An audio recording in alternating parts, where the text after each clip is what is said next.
When you were working with Delorean, you had some contact with John Delorean. What are your recollections Well, of we what he met was like? John Delorean at all the dealer meetings we have, the introduction here, the NADA conventions and things like that. And he stopped in since his wife and he spent a lot of time in California. He bought this Poma Valley estate. So he stopped in ever so often to see how things were. But there were constant sort of a conflict between C.R. Brown and Delorean and his troika. Delorean troika, Kimberly Delorean and Roy Nesse. And C.R. was, of course, on the board of directors. And whenever they were going to do something, C.R. said, can't do that, that's illegal. Can't do that. He was a very ethical guy, I'd say.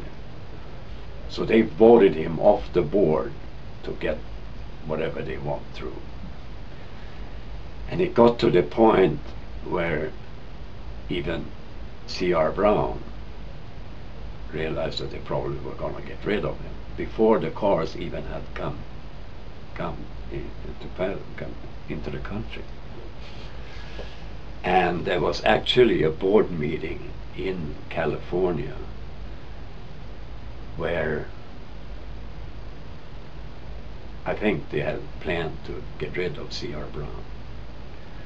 But in that meeting he presented a manual of the whole marketing plan and what we had to do for the parts service and all that.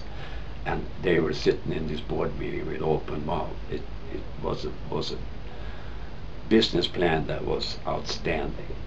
They just couldn't get rid of C.R. Brown. They wouldn't have been able to launch this car without C.R. Brown.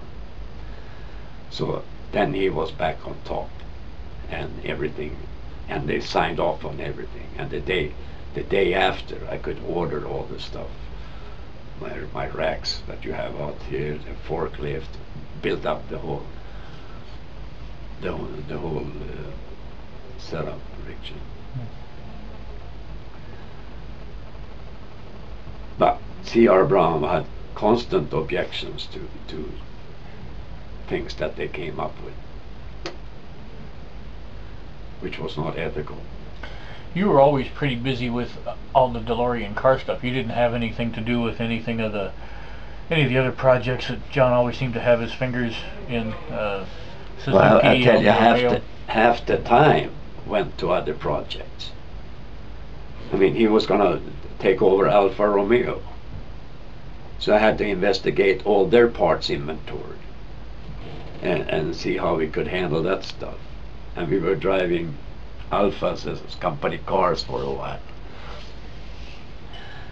And he was building this off-road vehicle in France somewhere. The DMC 44, right? I don't remember. That was Williamson, right? Jerry Williamson. That was his main project.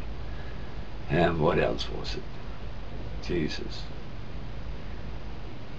It seemed like John Delorean didn't pay practically any interest to this car. He was involved in other projects. Obviously, he was involved in some space project. He bought the grooming snow grooming company in Logan, and he had the composite technology. And he was involved in some other damn things too, instead of concentrating on the car, you know.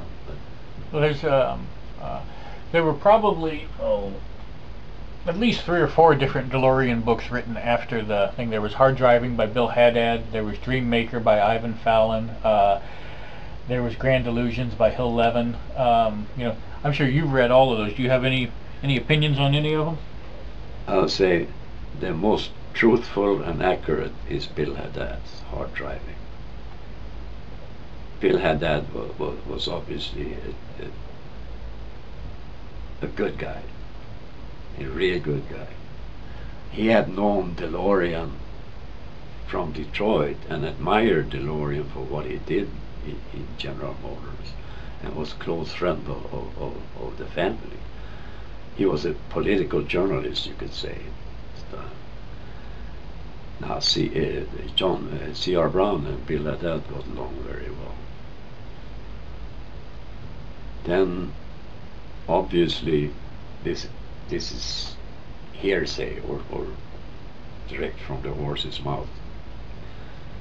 John Delorean wanted Bill Haddad to come work for him, and he worked on him for a year and a half before he accepted to come to work for Delorean. And then, well, you read his book, I guess he mentioned there that he was trying to, Delorean told him to find all kinds of shit he could on GM executives and things like that, because he was afraid that GM would stop him. And GM could have stopped him any day. I mean, you look at the suppliers, we had Saginaw Steering and Harrison Air Conditioners, they're all GM. They could have killed this project. So GM was not trying to stop DeLorean, but they said, give John enough rope and he'll hang himself.